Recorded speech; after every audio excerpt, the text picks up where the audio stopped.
I'm the kind of person that always likes to admit when he's wrong.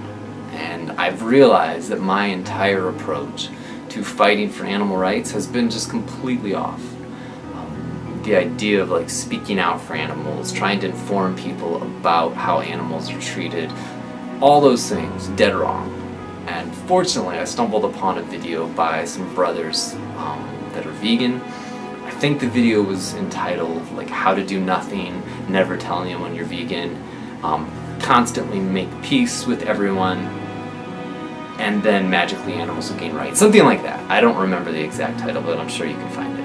At any rate, I realized, my God, that's a beautiful approach to fighting for animal rights. You do nothing and then magically it happens. Or you wait for someone to ask you about it, which people love to do. They're like, hey, there's this thing that I'm doing that's awful to animals. Could you tell me about how awful it is? I mean, people do that all the time. But at any rate, so I thought, well, this is brilliant. I should really be doing this. And I should be encouraging others to do this, because clearly doing nothing is, it sounds amazing.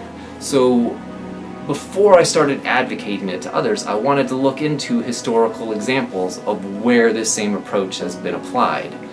And what should I find? But yes, this is how every group throughout history has gained rights, by doing nothing, not speaking out, and trying to please those who were oppressing or abusing other groups.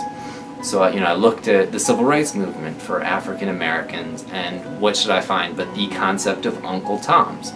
The idea that black people should never ever speak out against the racist, ignorant white people, and how stupid they were, and how ignorant their treatment was, and how abusive their treatment was, and how just morally wrong it was.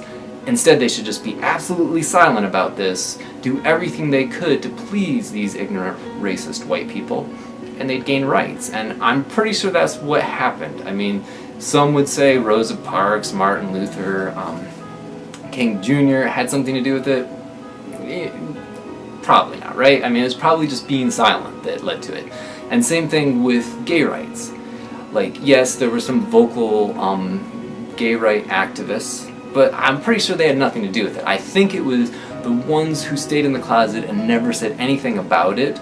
Eventually, the bigoted people of the world were like, there's not enough gay people in the world, so we should really just give them rights and maybe there would be more of them. I think that's what happened. I'm not sure.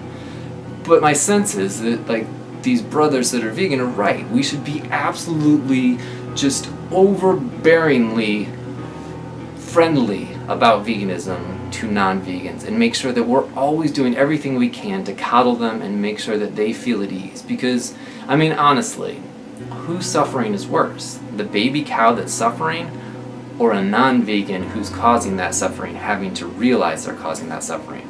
Think about that kind of suffering. The suffering of knowing you're causing suffering. That's way worse than the actual suffering. So I just wanted to do this video today to say to everyone, please do nothing. Don't let anyone know you're vegan. Even pretend to not be vegan if it'll make someone feel better, because our goal as vegans is to gain rights for animals, and the best way to do that is by doing nothing. So hopefully that's clear. And if it's not, I'm sure you can find these brothers that are vegan and you can watch some of their videos about, how to make friends with non-vegans and make sure you do absolutely jack shit to help animals. So have fun with that.